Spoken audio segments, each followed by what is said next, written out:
So, the next thing to talk about after some of the creative aspects would be more of the business side of things, some of the business aspects of creating a comic book.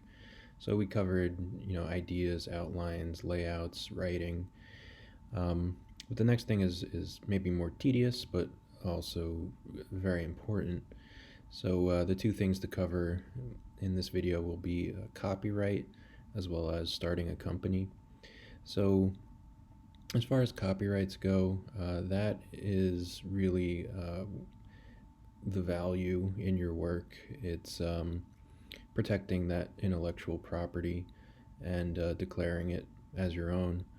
And the reason why this is so important, particularly in the comic book industry, there's a very long history in comics with creators effectively having their ideas stolen or not having access to the profits that a lot of these characters made. So,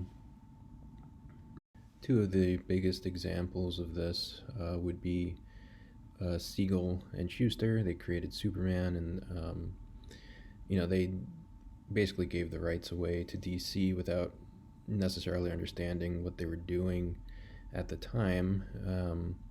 And that led to a very large legal battle between DC and their family ultimately. And the same thing happened with Batman. So Bob Kane hired Bill Finger to effectively create Batman, and Bob Kane reaped the benefits. Even though Bill Finger is really the creator of Batman. And those are two very prominent examples. There are many others. But it just helps to demonstrate why this is so important. You want to create characters, comic book characters like Superman, Batman, whatever. The bottom line is that you want to protect yourself. You want it to remain yours because it is your idea and it is important. So if you are in the United States, what I would recommend is going to copyright.gov, and you can register your work with the Copyright Office. So, once you have your script and maybe a collection of sketches or some artwork, I would put that together in a document and register that with the Copyright Office. And that will help protect you. And it will help you protect you because, if you have a document that you register in the year 2023 and then you start working on a project in 2024, well, it's going to be very hard for somebody to claim that the idea is theirs when you have this registered document from a year prior, right? So it's just it's the smart thing to do, I think, and strongly recommend doing that with any of your properties. So the other thing I want to cover is starting a company. Now, this might not be 100% necessary. There are some creators who simply put their work out there, they sell it, and then they declare any sales on their personal taxes. The other way to go about it, which is what I did, would be to start a limited liability company or an LLC. And there are some reasons to do that. One thing is that it can help protect you financially, and also uh, register, help you register with the state you're in. So I'm in the state of New York, and I went through LegalZoom. This is obviously not an endorsement, because there are other companies you can go through that will basically file the paperwork for you. They do all the legalese, all the legal stuff on your behalf. And at least in New York State, there were a couple of other kind of annoying things that I had to do. But I think in the end it's going to be worth it, to have an official company, LLC,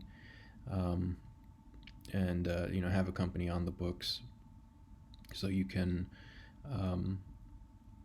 basically keep track of your expenses, your revenue, and use that, to in some cases get like tax refunds and so forth. So there are some advantages to doing it.